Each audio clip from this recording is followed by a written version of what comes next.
খুব সিম্পল মনে হচ্ছে কিন্তু খুব হেভি ফিনিশিং প্রোডাক্ট। তোর বাচ্চাদের রকার আসছে, baby rocking chair, baby rocker.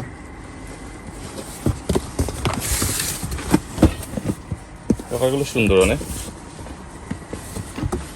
এরপরে আসছে হচ্ছে আপনার এক্সেপ্ট কার, রিচার্জেবল ছাড়া আছে। গাড়িগুলো কিন্তু চাইনিজ কার, এখন সব দেশি বের হয়ে গেছে।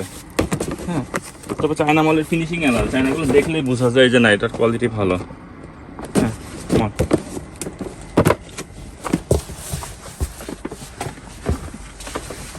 আরো হিউজ কালেকশন আছে আমাদের। নতুন নতুন কালেকশন দেখার জন্য অবশ্যই আমাদের চ্যানেলটিকে সাবস্ক্রাইব করবেন, কমেন্ট করবেন, শেয়ার করবেন, অবশ্যই জানাবেন কি ধরনের ভিডিও চান। আর ধন্যবাদ, ভালো থাকেন সবাই, খুদা হাফেজ, আসসালামু আলাইকুম।